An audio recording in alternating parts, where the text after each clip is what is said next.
السلام عليكم ورحمة الله وبركاته. الحمد لله الحمد لله نحمده ونستعينه ونستغفره ونؤمن به ونتوكل عليه ونعوذ بالله من شرور أنفسنا ومن سيئات أعمالنا. من يهد الله فلا مضل له ومن يضلله فلا هادي له ونشهد أن لا إله إلا الله وحده لا شريك له ونشهد أن سيدنا وسندنا وحبيبنا ومولانا محمد عبده ورسوله الذي أرسل إلى الناس كافة بشيرا ونذيرا وداعيا إلى الله بإذنه وسراجا منيرا. أما بعد فقد قال الله تعالى في كلامه المجيد وفي فرقانه الحميد: أعوذ بالله من الشيطان الرجيم. بسم الله الرحمن الرحيم. أولئك الذين امتحن الله قلوبهم للتقوى لهم مغفرة وأجر عظيم. وقال النبي صلى الله عليه وسلم: صوموا يوم عاشوراء إني أحتسب على الله أن يكفر السنة التي بعده والسنة التي قبله، أو كما قال عليه الصلاة والسلام. صدق الله مولانا العظيم وصدق رسوله النبي الكريم، ونحن على ذلك لمن الشاهدين والشاكرين، والحمد لله رب العالمين. اللهم صل على محمد وعلى آل محمد كما صليت على إبراهيم وعلى آل إبراهيم إنك حميد مجيد. اللهم بارك على محمد وعلى آل محمد كما باركت على إبراهيم وعلى آل إبراهيم إنك حميد مجيد. بلغ العلا بكماله كشف الدجى بجماله حسنت جميع خصاله صلوا عليه وآله. दिल मेरा तस्वीर किया एक अरबी ने, मक्की मदनी हाशिमी मुत्तलिबी ने। बलगल उला बिकमालिही कशफत दुजा बिजमालिही حسنت جميع خصاله صلوا عليه وآله. سبحانك لا علم لنا إلا ما علمتنا إنك أنت العليم الحكيم. سبحانك لا علم لنا إلا ما علمتنا إنك أنت العليم الحكيم سبحانك لا علم لنا إلا ما علمتنا إنك أنت العليم الحكيم আলহামদুলিল্লাহ, সমস্ত প্রশংসা মহান আল্লাহ তাআলার দরবারে, যে মহান আল্লাহ তাআলা আমাদেরকে পবিত্র মাহে মুহররম এবং পবিত্র দিন জুমার দিন আল্লাহ তাআলার হুকুম জুমার 2 রাকাত ফরজ নামাজ আদায় করার লক্ষ্যে আল্লাহর ঘর মসজিদে এসে নামাজের পূর্ব মুহূর্তে এখানে নামাজের অপেক্ষা করার তৌফিক দান করেছেন। এই জন্য আমরা অন্তঃস্থল থেকে শুকরিয়া আদায় করি আলহামদুলিল্লাহ। সম্মানিত হাজিরিন, ইতিপূর্বে সপ্তাহ আমরা মুহররম মাসের ফজিলত সম্পর্কে অনেক আলোচনা শুনেছি এবং মুহররম মাসের মূল তাৎপর্য কি আমরা সেগুলোও শুনেছি। এখন শুধু আমল করার বাকি।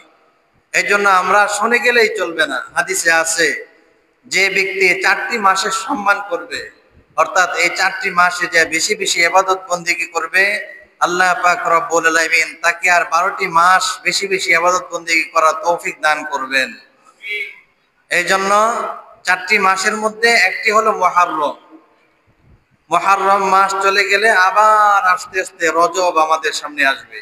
রজব আস্তে আস্তে রমজানের 2 মাস পূর্বে রজব আসবে। তাহলে এই মাস যদি এখন হারানো হয় তাহলে পাইতে তো আমরা হায়াত পাইতেও পারি, আমাদের হায়াত না থাকতেও পারে। এই জন্য কার হায়াত কতদিন আমরা বলতে পারি। এই জন্য এই মাস থাকতে, এই সম্মানিত মাস আমাদের মধ্য থেকে অতিবাহিত হইতেছে, আমরা এই মাসের যথাযথ কদর করার চেষ্টা করবো ইনশাআল্লাহ। এই মাসটি যেমন সম্মানিত এবং এই মাসটির মধ্যে অনেক হৃদয় বিদারক অনেক ঘটনা ঘটেছে। তন্মধ্য থেকে একটি হলো হযরত হুসাইন রাদিয়াল্লাহু তাআলা আনহু। এই মাসের মধ্যে, এই মাসের 10 তারিখে হুসাইন রাদিয়াল্লাহু তাআলা আনহুর শহীদের যে ঘটনা ঘটেছে কুফাতে, আমরা সেই বিষয়ে সকলে অবগত আছি। যেহেতু আরো অন্য ঘটনাগুলো বলা হয়েছে, বিশেষ করে এই মাসের অন্যতম যেটা ঘটে, যাকে নিয়ে আমরা বিশেষ করে যারা জাননেওয়ালা আলেম ওলামা তারা বিশেষ করে এই মাসটির সম্মান করে, যে আল্লাহ পাক রব্বুল আলামিন সহিহ হাদিসের বর্ণনায় যেগুলো আসছে যে মুসা আলাইহিস সালাতু ওয়াস সালামের ঘটনাকে কেন্দ্র করে। আর হুসাইন রাদিয়াল্লাহু তাআলা আনহু তো শহীদ হয়েছেন। ওনার মর্যাদা আমি তো বলেছি, আল্লাহ পাক রব্বুল আলামিন ওনার মর্যাদা অনেক উঁচু শিখরে দান করেছেন, যেগুলো আমরা প্রকাশ করে কোনো ফায়দা আমাদের নেই। এজন্য আমরা তাদের জন্য দোয়া করতে পারি। 10 মুহররম আসলে হুসাইন রাদিয়াল্লাহু তাআলা আনহু বলেন, উনি যেদিন শহীদ হবেন সেই দিনে স্বপ্নে দেখলেন ওনার বোন একই কামরাতে, আপনারা সকলেই শুনেছেন, মক্কা থেকে মদিনা থেকে যখন হযরত মুয়াবিয়া রাদিয়াল্লাহু তাআলা আনহু, এজিদের বাবা কে ছিল? হযরত মুয়াবিয়া রাদিয়াল্লাহু তাআলা আনহু। মুয়াবিয়ার আগে যে খেলাফত শাসন করেছেন তার নাম হলো হযরত হাসান রাদিয়াল্লাহু তাআলা। হাসান রাদিয়াল্লাহু তাআলা আনহু জীবিত অবস্থায় দেখতেছে যে ওনার এই শাসনতন্ত্র নিয়ে অনেক ফিতনা ফাসাদ সৃষ্টি হইতেছে, যার কারণে উনি জীবিত থাকা অবস্থায় ওনার যে রাজত্ব আছে এটা স্বইচ্ছায় হযরত মুয়াবিয়া রাদিয়াল্লাহু তাআলা আনহুর কাছে হস্তান্তর করলেন। সেই মুয়াবিয়া রাদিয়াল্লাহু তাআলা আনহু প্রায় 20 বছরের মতো রাজত্ব করলেন। এই রাজত্ব করার পরে ইনি যখন মুমূর্ষ অবস্থায়, ইসলামী খেলাফতের একটি নিয়ম হলো যখন কোন খলিফা ইন্তেকাল করে মুমূর্ষ অবস্থায় হয়ে যায়, তখন উনি জীবিত থাকা অবস্থায় আরেকজন প্রতিনিধি, আরেকজন খলিফা নিযুক্ত করতে হয়। যখন ওনাকে সকলে বলতেছে আপনি একজন খলিফা নিযুক্ত করেন, আপনি তো যে কোনো সময় এই দুনিয়া থেকে চলে যাইতে পারেন, যখন মুমূর্ষ অবস্থায়, তখন উনি অনেক চিন্তা ভাবনা করে দেখলেন ওনার ছেলে এজিদ খেলাফত শাসন বাস্তবায়নের লক্ষ্যে, খেলাফত শাসন পরিচালনার ক্ষেত্রে এজিদ অনেক পারদর্শী। উনি সকল বড় বড় সাহাবায়ে কেরাম অনেকজনে বেশি ছিলেন। 4 জন বড় সাহাবী ছাড়া আরো অনেকজন সাহাবী ছিলেন, ওনাদের পরামর্শ নিলেন। কিন্তু তাকওয়ার দিক দিয়ে, পরহেজগারের দিক দিয়ে আল্লাহ পাক রব্বুল আলামিনের নৈকট্যতম বান্দা ছিলেন একমাত্র হুসাইন রাদিয়াল্লাহু তাআলা আনহু। আর খেলাফত পরিচালনা একটি জিনিস সেখানে খেয়াল করতে হবে, তাকওয়া হলো এক জিনিস আর রাষ্ট্র পরিচালনা করা হলো আরেক জিনিস। যা অনেক বড় বুজুর্গ, উনি দুনিয়ার সব খবর রাখতেও পারেন, নাও রাখতে পারেন, এটা জরুরি না। কিন্তু আল্লাহ পাক রব্বুল আলামিনের তাকওয়া অর্জন করা এটা জরুরি কি জরুরি না? বুজুর্গ হওয়া জরুরি কি জরুরি না? এর জন্য জান্নাতে যেতে হলে বুজুর্গ হতেই হবে। যেভাবে মানুষ আপনাকে আল্লাহর ওলি বলে সেইভাবেই আপনার সেই অর্জন, সেই পাণ্ডিত্য আপনার লাভ করতেই হবে। এই জন্য বুজুর্গর অন্যতম শিখরে পৌঁছেছিলেন হযরত হুসাইন রাদিয়াল্লাহু তাআলা আনহু। কিন্তু অনেক বড় সাহাবী যদিও এজিদকে খেলাফত দিয়েছেন, কিন্তু বড় বড় সাহাবী পরামর্শ দিয়েছেন, কিন্তু তার শাসনতন্ত্র মেনে নেন নাই, তার কাছে বায়াত গ্রহণ করেন নাই। তন্মধ্য থেকে হযরত হুসাইন রাদিয়াল্লাহু তাআলা আনহু ছিলেন। উনি দেখলেন সিরিয়া বসরা যত শহর আছে সকল কিছু ওনার রাজত্ব মেনে নিয়েছে, কিন্তু বড় বড় সাহাবী মেনে নিতেছে না এজিদের শাসনতন্ত্র। আর মুয়াবিয়ার হযরত হুসাইন রাদিয়াল্লাহু তাআলা আনহুর একটা উদ্দেশ্য ছিল যে এজিদ উপযুক্ত যদিও হয়ে থাকে, তারপরে রাজতন্ত্র যাতে করে কায়েম না হয়, যে রাজার ছেলে রাজা হবে। এটা যদি এমন হয়ে যায় বিষয়টা, তাহলে দেখা যায় এমন এক প্রজন্ম আসবো অযোগ্য ছেলেকেও তার সিংহাসনে বসিয়ে যাবে। এই জন্য হুসাইন রাদিয়াল্লাহু তাআলা এটা মেনে নিতে পারতেছিলেন না। কিন্তু এজিদ দেখতেছে অনেক বড় বড় সাহাবীও মানতেছে না। তিনি বিভিন্ন এলাকাতে ওনার যে সিপাহসালা ছিল, ওনার যে মন্ত্রী পরিষদ ছিল, বিভিন্ন স্থানে ইনি নিযুক্ত করতেছেন। বিশেষ করে বসরাতে বসরাতে ছিলেন নোমান ইবনে বাশির রাদিয়াল্লাহু তাআলা আনহু। উনি একজন সাহাবী ছিলেন, উনি অনেক নরম তরবিয়তের সাহাবী ছিলেন। ওনার আন্ডারে অনেক জনগণ ছিল।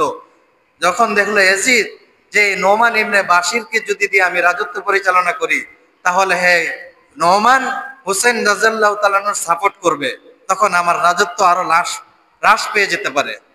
এখান থেকে আমরা একটা জিনিস খেয়াল করতে পারি, রাজত্বর জন্য মানুষ হত্যা করে কি করে না? এটা এখনো আছে না নাই? এটা তো পূর্বেকার সাহাবায়ে কেরামের যুগ ছিল। হযরত আলী এবং মুয়াবিয়া রাদিয়াল্লাহু তাআলা আনহু যে যুদ্ধ হয়েছিল, পরস্পরে মুনাফিকরা যে যুদ্ধ লাগিয়ে দিয়েছিল ওনাদের খেলাফত ব্যবস্থা নিয়ে, সেই যুদ্ধের মধ্যে ৭০,০০০ সাহাবী শহীদ হয়েছে। ৭০,০০০ সাহাবী। কত সাহাবী ছিল? বলে যে মুসলমান মুসলমান যুদ্ধ করছে শুধু রাজত্বের জন্য। আর এখন কি সাহাবায়ে কেরামের যুগ এখনো আছে? হ্যাঁ, সাহাবায়ে কেরামের যুগ চলে গিয়ে তাবিন, তাবে তাবিন, আইম্মায়ে মুজতাহিদিন চলে আসছে। ওনাদের কত পরের মানুষ ১৪০০ বছর অতিবাহিত হয়ে গেছে। এখন তো মানুষ আপন ছেলেকেও মেরে ফেলে রাজত্বের জন্য। রাজত্ব কি সামান্য ধন সম্পদের জন্য ভাইকে হত্যা করতেছে, কিন্তু যদি রাজত্বের মুকুট কেউ পরিধান করে তাহলে তার পাওয়ারটা কেমন হবে? এই জন্য এজিদ দেখলো চতুর্দিকে হোসাইনের সাপোর্টও আছে, এই জন্য হোসাইন রাদিয়াল্লাহু তাআলা আনহুর বিরুদ্ধে আচরণ করার জন্য হযরত উবাইদুল্লাহ ইবনে জিয়াদকে সিরিয়ার রাজত্ব, উবাইদুল্লাহ ইবনে জিয়াদ আরেকটি জনপদের রাজত্ব, সে মন্ত্রীর দায়িত্ব পালন করতেছে, তারপরে সিরিয়ার দায়িত্ব আবার দিয়া দিছে উবাইদুল্লাহ ইবনে জিয়াদকে। দুই জনপদের রাজত্ব একজনকে দিছে, যাতে করে এজিদের সমর্থন গ্রুপ চতুর্দিকে ঝুঁকি থাকে। এই জন্য আমরা এখান থেকে শুনতে পারি, জানতে পারি যে হোসাইন রাদিয়াল্লাহু তাআলা আনহুকে যেভাবেই প্রলোভন দিয়ে, লোভ দেখিয়ে আলী রাদিয়াল্লাহু তাআলা আনহুকে যেভাবে শহীদ করেছিল, সেই রকম ভাবে আবার প্রমন্ত্রণা, কলা কৌশল কুফাবাসী ব্যবস্থা করতেছে। তখন বড় বড় সাহাবায়ে কেরাম বলতেছে, এ হোসাইন, আল্লাহর প্রিয় তুমি নাতি, তুমি ওখানে যাইবা না, কুফাতে কখনো যাইবা না। তিনি বলতেছে যে আমি কুফাতে যাবো না, এখন মক্কা ছেড়ে মদিনাতে যেহেতু রাজত্ব রাজতন্ত্র চলতেছে, এখানে আমি আর থাকতে চাই না, আমি এখান থেকে মক্কাতে চলে যেতে চাই। বুঝতেছেন, ইনি যখন মক্কাতে যাইতেছিলেন ওনার মনে কিছু তামান্না ছিল, যেহেতু কুফাবাসী আমাকে সাপোর্ট করতেছে, পরবর্তীতে আমি ওখানে যেতেই পারি। রাইসুল মুফাসসিরিন আব্দুল্লাহ ইবনে মাসউদ রাদিয়াল্লাহু তাআলা আনহু উনি কেমন যেন দেখেই ফেলতেছেন, উনি হুসাইন রাদিয়াল্লাহু তাআলা আনহুকে কেমন যেন বলেই ফেলতেছেন, ও শহীদ। কি বললেন? ও শহীদ, তুমি কুফাতে যাও না, মক্কাতে যাও ঠিক আছে, কিন্তু কুফাতে যাও না। ইনি দেখতেছেন যে অবস্থা খুব ভয়াবহ অবস্থা। এখন যে অবস্থা চলতেছে, যদি হুসাইন রাদিয়াল্লাহু তাআলা আনহু কুফাতে যায় তাহলে ওনার গাত ওনাকে শহীদ করে ফেলবেন। এদিকে তিনি মক্কাতে গেলেন 70 জনের একটি দল নিয়ে। এই 70 জনের মধ্যে 40 জন ছিল মহিলা। আচ্ছা আপনারা বলেন, কেউ যদি যুদ্ধ করতে চায় সে কি মহিলা নিয়ে যুদ্ধে যেতে পারে? ইসলামের একটি নিয়ম হলো মহিলা কখনো যুদ্ধ করবে না। ইসলামের জন্য যুদ্ধ করবে যারা বীর পুরুষ আছে, তারা যুদ্ধ করবে ইসলামের জন্য। এই জন্য হযরত হুসাইন রাদিয়াল্লাহু তাআলা আনহু উনি যাইতেছেন মক্কাতে। মক্কাতে যাওয়ার পরে ওনার চাচতো ভাই ছিলেন মুসলিম ইবনে আকিল। নাম কি? মুসলিম ইবনে আকিল। আকিলকে পাঠাইছে কুফাতে। আকিল, আমার চাচতো ভাই, তুমি কুফাতে গিয়ে দেখো কি অবস্থা। এরা যে আমাকে এত চিঠি পাঠাইতেছে, আমার রাজত্ব তারা গ্রহণ করবে, ইয়াজিদের শাসন ব্যবস্থা তারা মেনে নিবে না। তুমি কুফাতে যাও, গিয়ে দেখো তাদের অবস্থা। মুসলিম ইবনে আকিল যখন গেলেন ওখানে যাওয়ার পরে প্রায় হাজার হাজার মানুষ, প্রায় 12,000-এর মতো মানুষ ওনার কাছে বায়াত গ্রহণ করলেন, এই হিসাবে যে আপনার হাতের উপর আমরা বায়াত করছি হযরত হুসাইন রাদিয়াল্লাহু তাআলা আনহুর কাছে বায়াত গ্রহণ করার জন্য। তখন ছিল চিঠির যুগ, তখন কি মোবাইল ছিল, ইন্টারনেট ছিল, আধুনিক কোনো প্রযুক্তি তখন ছিল না। হযরত মুসলিম ইবনে আকিল এই মর্মে চিঠি লিখে পাঠাইলেন যে কুফাবাসী আপনাকে অনেক গ্রহণ করতে চায়, আপনার অনেক প্রশংসা করতেছে, আপনি অচিরেই কুফাতে আসেন। যখন দেখলো এই ব্যবস্থা, তখন মুসলিম ইবনে আকিল তার যে 12,000 সদস্য আছে উনি কিন্তু চিঠি পাঠিয়ে দিয়েছেন কোন জায়গায়? মক্কাতে। তখন দূত, যারা দূত ছিল, রাষ্ট্রদূত, বিভিন্ন দূত ছিল, ডাকপিয়নের লোকের দায়িত্বে যে ছিল তাকে যে চিঠি পাঠিয়ে মক্কাতে পাঠিয়ে দিয়েছেন। এদিকে 12,000 সৈন্য নিয়ে মুসলিম ইবনে আকিল যাইতেছে ইয়াজিদের দরবারে। উনি ওখানে গিয়ে বলবে যে ওনারা হলো কার সমর্থন? হযরত হুসাইন রাদিয়াল্লাহু তাআলা আনহুর সমর্থন। কিন্তু এই দিকে পরোয়ানা জারি হয়ে গেল। এই 12,000-এর মধ্য থেকে কুফাবাসীর মধ্যে অনেকজনই বলতেছে যে এই কুফার মধ্যে তো ইয়াজিদের বিরুদ্ধে শাসন চলতেছে। তখন এই 12,000-এর মধ্য থেকে যারা আত্মীয় স্বজন ছিল একজন আরেকজনকে বলতে লাগলো, তোমরা যাইও না। মুসলিম ইবনে আকিল তাকায়া দেখে 12,000-এর মধ্যে একজনও তার পিছনে নাই। কয়জন সদস্য ছিল? 12,000 সদস্য ছিল। 12,000-এর মধ্য থেকে একজন সদস্য তার পিছনে নাই। তিনি হতাশ হয়ে যাইতেছেন। যাইতে যাইতে এক গভর্নরের বাসায় সে আশ্রয় নিলেন এবং বলতেছে, হে মা, আমি তো হুসাইন রাদিয়াল্লাহু আল্লাহর নাতি হযরত হুসাইন রাদিয়াল্লাহু তাআলা আনহুর পক্ষ থেকে একজন দূত আসছিলাম। আমার নাম হলো মুসলিম ইবনে আকিল। আমার সাথে যে সদস্য ছিল, সেনা সদস্য, কেউ আমার সাথে নাই। আপনি আমাকে একটু আশ্রয়ের ব্যবস্থা করে দেন। ঘটনাক্রমে সেই এলাকাতে পরোয়ানা জারি হয়ে গেল যে মুসলিম ইবনে আকিল যেখানে আছে তোমরা তাকে সেখানে হত্যা করো, তাকে গ্রেফতার করে নিয়ে আসো। যখন এই বৃদ্ধা মহিলার ছেলে আসলো বাসায়, আসার পরে দেখতেছে বৃদ্ধা মহিলা খাবার নিয়ে সেই মুসলিম ইবনে আকিলকে রাতের বেলায় দিতেছে। তখন বলতেছে, হে মা, আপনি খাবার কাকে দিচ্ছেন? তখন বলতেছে যে একজন দূত আসছে, সে নাকি আল্লাহর নাতি হযরত হুসাইন রাদিয়াল্লাহু তাআলা আনহুর পক্ষ থেকে দূত, সে নাকি তার পক্ষ থেকে এসেছে এখানে বার্তা পৌঁছানোর জন্য। তখন বলতেছে যে তার ব্যাপারে তো পুরা কুফাতে অ্যারেস্ট করার পরোয়ানা জারি হয়ে গেছে, হাজতে নেওয়ার পরোয়ানা জারি হয়ে গেছে।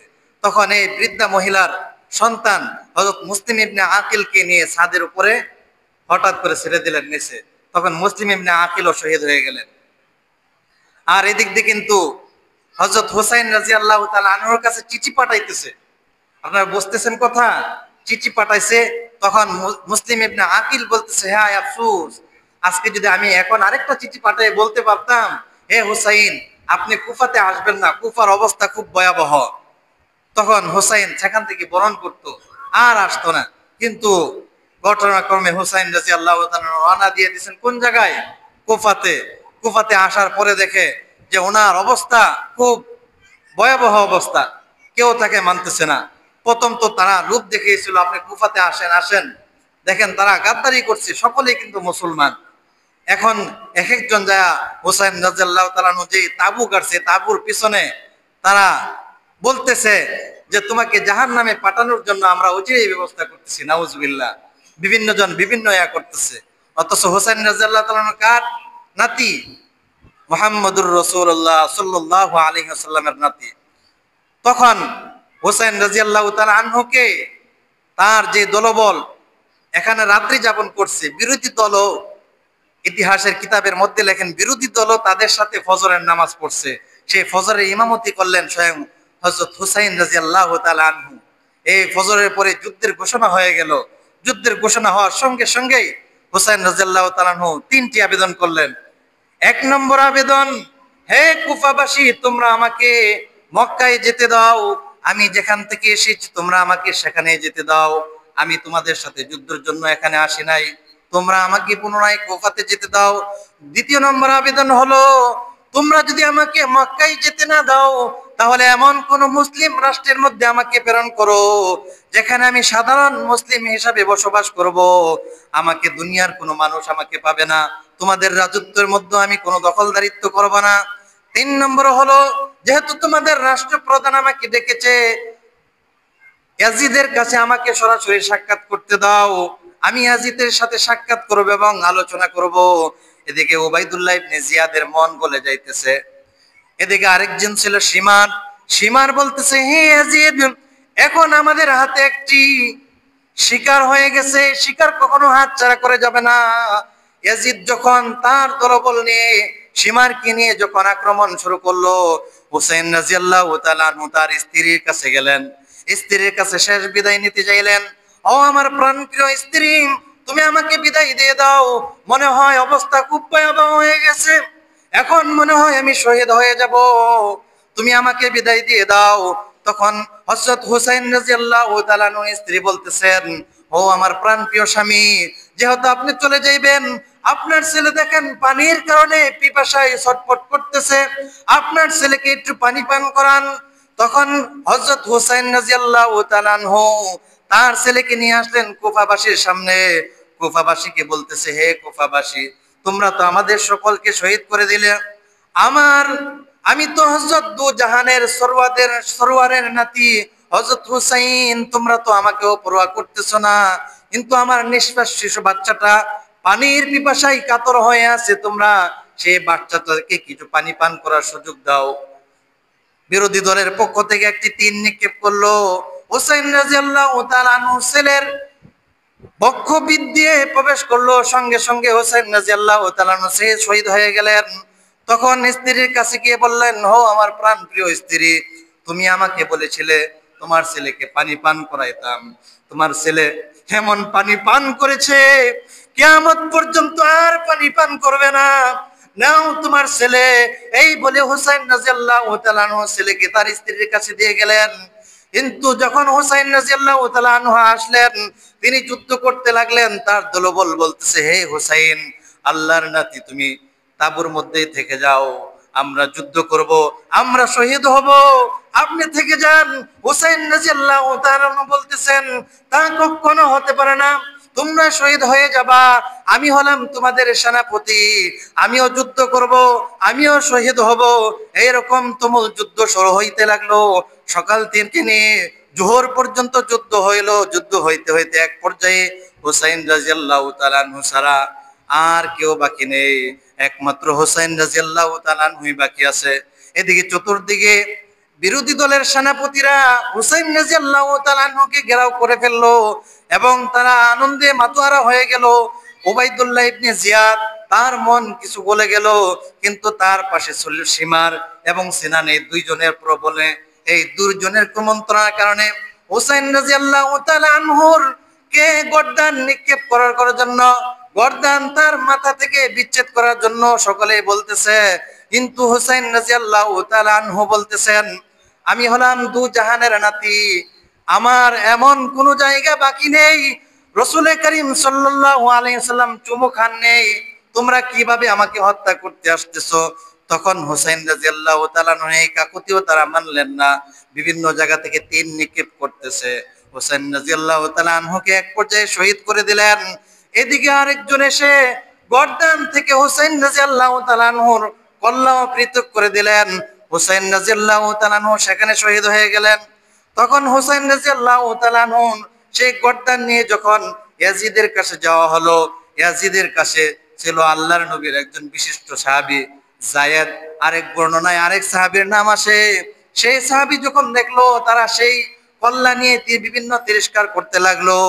সম্মানিত হাজিরিন, আমরা এখান থেকে একটা বিষয় লক্ষ্য করব, আমরা ইয়াজিদকে দোষারোপ করব, কিন্তু ইয়াজিদের বাবা কাতিবে ওহী হযরত মুয়াবিয়া রাদিয়াল্লাহু তাআলা আনহুকে কখনো দোষারোপ করা যাবে না। উনি হলেন আল্লাহর নবীর বিশিষ্ট সাহাবী কাতিবে ওহী মুয়াবিয়া। মুয়াবিয়ার ছেলে ছিল ইয়াজিদ। সে যখন দুঃশাসন করে হযরত হুসাইন রাদিয়াল্লাহু তাআলা আনহুকে শহীদ করলো, তাকে আমরা বিভিন্ন দোষারোপ করতে পারি, কিন্তু মুয়াবিয়া রাদিয়াল্লাহু তাআলা আনহুকে দোষারোপ করতে পারি না। ভালো মানুষের ঘরে খারাপ সন্তান হয় কি হয় না? অবশ্যই হয়। আমরা যদি মনে করি এত বড় সাহাবী ছিলেন মুয়াবিয়া, তাহলে তার ছেলে এমন কেন হলো? আপনি লক্ষ্য করেন, নূহ আলাইহিস সালাতু ওয়াস সালাম আল্লাহর পয়গম্বর ছিলেন, তার ছেলে ছিল কেনান। হযরত মুহাম্মদুর রাসূলুল্লাহ সাল্লাল্লাহু আলাইহি সাল্লাম ছিলেন নবী, শেষ নবী ছিলেন, দামি নবী ছিলেন। তার চাচা ছিল আবু জাহেল, আপন চাচা ছিল আবু তালেব, সে কিন্তু ঈমান আনে নাই। আমরা যদি মনে করি এত বড় নবী হওয়ার কারণেও যদি আবু তালেবকে সে ঈমান আনতে না পারে, তাহলে তুমি কেমন নবী হলো, এরকম দোষারোপ করাটা ভুল হয়ে যাবে। এই জন্য হযরত ইব্রাহিম আলাইহিস সালাতু ওয়াস সালাম, ওনার বাবা ছিল আজর, সেও কিন্তু ঈমান আনে নাই। আমরা সেই দিকে লক্ষ্য করব। মুয়াবিয়া ছিলেন কাতিবে ওহী, আল্লাহর নবীর বড় সাহাবী। তার ছেলে খারাপ হতেই পারে, এটা স্বাভাবিক। আল্লাহর পাক রব্বুল আলামিন যাকে সিল মোহর মেরে দিবে, তার কপালে কখনো হেদায়েত আসবে না। আর যাকে হেদায়েত দান করবে, সে কাফেরের ঘরে হলেও হেদায়েতের সোপান পেয়ে জান্নাতের উপযুক্ত হয়ে যাবে। হবে কি হবে না? এই জন্য আমরা এখান থেকে এই ঘটনাই জানতে পারি, বলে যে হুসাইন রাদিয়াল্লাহু তাআলা আনহুর এই ঘটনা নিয়ে আমরা মর্মাহত হতে পারবো। এর চেয়ে বেশি আমরা করতে পারবো? ওনার জন্য আমরা দোয়া করতে পারবো যে ওনার বোন বলতেছে যে হে আমার বোন, আমি তো শহীদ হয়ে যাব। আরেকটি কথা বলছেন বোনকে, যে আমি শহীদ হওয়ার পরে তোমরা কখনো মাতাম করিও না। মাতাম, মাতম বোঝেন তো? হাই হুল্লাস করে না, হাই হুসাইন করে না অনেক জায়গায়, এরকম করা যাবে না। এরকম যদি করেন তাহলে কিন্তু আপনি হুসাইনের অনুসারী হবেন না, এই জন্য বিরোধী দলের অন্তর্ভুক্ত হয়ে যাবেন। আমরা এখান থেকে জানতে পারি সহিহ হাদিসে বর্ণনা যে আশুরা সম্পর্কে শুধু হুসাইন রাদিয়াল্লাহু তাআলার ঘটনা ঘটেছে। যদি আমরা রোজা রাখি, হুসাইন রাদিয়াল্লাহু তাআলার জন্য তো দোয়া করা হবে, কি বলেন? ওনার জন্য দোয়া করব। আল্লাহ পাক রব্বুল আলামিন মূসা আলাইহিস সালাতু ওয়াস সালামকে যে ফেরাউনের তাবু থেকে, ফেরাউনের দাওয়া থেকে রক্ষা করলেন, তার জন্য দোয়া করব। রাসূল কারীম সাল্লাল্লাহু আলাইহি সাল্লাম বললেন যে তোমরা 10-এ আশুরা রোজা রাখো, 10-এ মুহররম রোজা রাখো। আল্লাহ রাসূল সাল্লাল্লাহু আলাইহি সাল্লাম এই কথা বলে গেলেন। আর বলে গেলেন, আমি এই বছর একটি রোজা রেখেছি, যেহেতু ইহুদিরাও রোজা রাখে আমিও রোজা রাখলাম, কিন্তু আল্লাহ পাক রব্বুল আলামিন আমাকে যদি বাঁচিয়ে রাখে, আগামী বছর থেকে আমি কয়টি রোজা রাখবো? 2টি রোজা, 9-10 অথবা 10-11। বলেন, 9-10 অথবা 10-11। কিন্তু পরবর্তীতে রাসূল কারীম সাল্লাল্লাহু আলাইহি সাল্লামের ওয়াফাত হয়ে যায়। তারপর রাসূল কারীম সাল্লাল্লাহু আলাইহি সাল্লাম আর রাখতে পারেন নাই, এই জন্য এই রোজা আছে। এই রোজা সম্পর্কে রাসূল কারীম সাল্লাল্লাহু আলাইহি সাল্লাম বলেন, সুমু ইয়াউমা আশুরা ইন্নী আহতাসিবু আলাল্লাহ, হে আমার উম্মতগণ, তোমরা আশুরা রোজা রাখো। আমি আল্লাহ পাক রব্বুল আলামিনের কাছে আশাবাদী, যে ব্যক্তি আশুরার 2টি রোজা রাখবে, একটি পরে এবং একটি আগে, আল্লাহ পাক রব্বুল আলামিন তার পরবর্তী এবং পূর্ববর্তী 2 বছরের গুনাহ মাফ করে দিবেন। সুবহানাল্লাহ। এই জন্য আমরা যদি সামর্থ্য থাকে, আমরা যদি সুস্থ থাকি, রাখার চেষ্টা করব। আর যদি অসুস্থ হয়ে যায় ভিন্ন কথা। আর যদি একবার নাই রাখতে চান, অন্তত পক্ষে এই দিনে বেশি বেশি নফল নামাজ পড়ে তাদের জন্য দোয়া করা যাবে না? যাবে, অবশ্যই দোয়া করব, কিন্তু এর চেয়ে বেশি আর করা যাবে না। আল্লাহ রাসূল সাল্লাল্লাহু আলাইহি সাল্লামের যখন ওফাত হয়ে গেল, হযরত ওমর রাদিয়াল্লাহু তাআলা আনহু বেহুশ হয়ে গেলেন। নবীজির প্রাণপ্রিয় সাহাবী, দরদবান সাহাবী হযরত ওমর রাদিয়াল্লাহু তাআলা আনহু, ইনি হতাশা হয়ে গেলেন। ওমর রাদিয়াল্লাহু তাআলা আনহু বললেন, যে বলবে মুহাম্মদ ইন্তেকাল করেছে, সঙ্গে সঙ্গে আমি তার গর্দান থেকে, তার বডি থেকে গর্দান আলাদা করে দেব। কেউ হযরত ওমর রাদিয়াল্লাহু তাআলা আনহুর কাছে যাইতে পারতেছেন না। হযরত আবু বকর রাদিয়াল্লাহু তাআলা আনহু কোরআনের একটি আয়াত শুনিয়ে দিলেন, ওয়ামা মুহাম্মাদুন ইল্লা রাসূল قد خلت من قبله الرسل أفإن مات أو قتل انقلبتم على عقبيكم আলা আকিবাই ওয়া মান ইয়াদুরুল্লাহ ওয়া মান ইয়ানকালিব আলা আকিবাইহি ফালাই ইয়াদুরুল্লাহ শাইআ। এই আয়াত যখন তেলাওয়াত করা হলো, হযরত আবু বকর রাদিয়াল্লাহু তাআলা আনহু সূরা বাকারার কয়েকটি আয়াত যখন তেলাওয়াত করলেন, সূরা নিসার কয়েকটি আয়াত তেলাওয়াত করার সঙ্গে সঙ্গে ওমর রাদিয়াল্লাহু তাআলা আনহু তার তরবারি নিচে নামিয়ে দিলেন। এজন্য সাহাবায়ে কেরাম যখন কোরআনের কোনো আয়াত শুনতেন, যখন কোরআনের কোনো হাদিসের বর্ণনা শুনতেন, সঙ্গে সঙ্গে তারা দৃষ্টি নত করে দিতেন, তাদের জীবন আত্মসমর্পণ করে দিতেন। হযরত ওমর রাদিয়াল্লাহু তাআলা আনহু বলতেছে, হে ভাই আবু বকর, এই আয়াত আগে কোথায় ছিল আমি তো জানলাম না। এই আয়াতের অর্থ হলো মুহাম্মদ সাল্লাল্লাহু আলাইহি ওয়াসাল্লাম মৃত্যুবরণ করবেন, ওনার পূর্বে যেই নবী রাসূল ছিলেন তারা অমীয় মরণশীল। মরণশীল কি মরণশীল না? সকলেই মরণশীল। উনিও মৃত্যুবরণ করবেন। যারা মুহাম্মদ সাল্লাল্লাহু আলাইহি ওয়াসাল্লামের অনুসরণ করেছিল, কেউ যদি এখন অনুসরণ না করে, আল্লাহ এবং তার রাসূলের কোনো ক্ষতি হবে না। এই জন্য আমরা অতিরিক্ত কোনো কিছু করতে পারবো না। কোরআনের আয়াত এবং হাদিস যখন আমাদের চোখের সামনে এসে পড়ে এবং সাহাবায়ে কেরামের মর্যাদার কথা আমাদের সামনে যখন এসে পড়ে, এই জন্য মুহাম্মদ সাল্লাল্লাহু আলাইহি ওয়াসাল্লাম সবল নবী রাসূল মাসুম এবং সকল সাহাবায়ে কেরাম হলো সত্যের মাপকাঠি। সূরাতুল হুজুরাতের যে আয়াতে কারিমা আপনাদের সম্মুখে তেলাওয়াত করেছি, আল্লাহ পাক রব্বুল আলামিন বলেন, উলাইকাল্লাযীনা ইমতাহানাল্লাহু কুলুবাহুম লিত্তাকওয়া লাহুম মাগফিরাতু ওয়া আজরুন আযীম। আল্লাহ পাক রব্বুল আলামিন সকল সাহাবায়ে কেরামকে পরীক্ষা করেছেন, তাকওয়ার পরীক্ষা করেন কি করেন নাই? সকলকে পরীক্ষা করেছেন। অনেক সাহাবী পরীক্ষা দিয়েছে শহীদের মাধ্যমে, যেমন হুসাইন রাদিয়াল্লাহু তাআলা আনহু শহীদ হয়েছেন কার জন্য? আল্লাহ পাক রব্বুল আলামিনের এই দুনিয়াতে সুশাসন কায়েমের জন্য হুসাইন রাদিয়াল্লাহু তাআলা আনহু শহীদ হয়েছেন। এমন আরো অনেক সাহাবী আছে, আমির হামজা শহীদ হয়েছেন, খাব্বাব রাদিয়াল্লাহু তাআলা আনহু শহীদ হয়েছেন, খুবাইব রাদিয়াল্লাহু তাআলা আনহু শহীদ হয়েছেন। এই জন্য কবি বলেন, আমাকে শহীদ করে সেই মিছিলে শামিল করে নিও, যেই মিছিলের নেতা আমির হামজা, খুবাইব খাব্বাব খোদার কাছে ছিল অতি প্রিয়, শামিল করে নিও। হযরত আমির হামজা রাদিয়াল্লাহু তাআলা আনহু শহীদ হয়েছেন কি হয় নাই? হিন্দা নামক এক মহিলা, নবীর আপন চাচা হযরত আমির হামজা রাদিয়াল্লাহু তাআলা আনহু শহীদ হলেন। চারজন খলিফার মধ্য থেকে আবু বকর রাদিয়াল্লাহু তাআলা আনহু ছাড়া বাকি তিনজন সাহাবী, কিন্তু তিনজন খলিফা শহীদ হয়েছেন ইসলামের জন্য। এই জন্য তারা দুনিয়াতে সুশাসন কায়েম করে গিয়েছেন। এখান থেকে আমরা শিক্ষা নিতে পারি, হুসাইন রাদিয়াল্লাহু তাআলা আনহুর এই শাহাদাত থেকে আমরা শিক্ষা নিতে পারি, উনি কোনো দুঃশাসন কায়েম করতে চান নাই। হুসাইন রাদিয়াল্লাহু তাআলা আনহু যাতে চেয়েছেন এই দুনিয়াতে সুশাসন কায়েম হোক, রাজতন্ত্র যাতে না হোক, রাজার পরে রাজা হবে, অযোগ্য হলেও রাজার ছেলে রাজা হয়ে যাবে, এরকম কায়েম, এরকম সুশাসন, এরকম দুঃশাসন যাতে দুনিয়াতে কায়েম না থাকে, সেই মিশন চালু করে হুসাইন রাদিয়াল্লাহু তাআলা আনহু শহীদ হয়েছেন। আমরা সেগুলো স্মরণ করব। এখন আমরা যদি ওনার মৃত্যুতে হাই হতাশ করি, তাহলে এটা কি ভুল হবে না সঠিক হবে? এই জন্য ভুল পথে যাব না, সঠিক পথে যাব। আমরা এখান থেকে শিক্ষা নিতে পারি, হুসাইন রাদিয়াল্লাহু তাআলা আনহু শহীদ হয়েছেন। এখান থেকে যদি আমরা ভুল ধারণা, ভুল মেসেজ নেই, ভুল ইতিহাস আমরা শুনি, তাহলে কিন্তু এটা ভুল হবে। অনেক জায়গায় আছে গুড়া নির্মাণ করে, গুড়া বানায় কাগজ দিয়ে, বিভিন্ন দিয়ে গুড়া বানায়, বিভিন্ন রাস্তার মধ্যে গুড়া বানিয়ে তারা কালেকশন করে এই টাকা কি করা হয়? হুসাইন রাদিয়াল্লাহু তাআলা আনহুর জন্য দান করা হয়। এজন্য আমি তো পড়েছি গত সপ্তাহ, আল হাসান ওয়াল হুসাইন সাইয়্যিদা শাবাবি আহলিল জান্নাহ, জান্নাতের যত সর্দার হবে সকল সর্দারদের নেতা কে হবে? দুই ভাই হবে, হাসান এবং হুসাইন, সকল জান্নাতীদের সর্দার হবে তারা।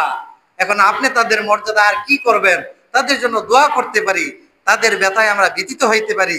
তারা যে আদর্শ লালন করে গিয়েছেন, তারা যে নববী সুন্নত লালন করে গিয়েছেন, সেই সুন্নত আমরা বাস্তবায়ন করতে পারি।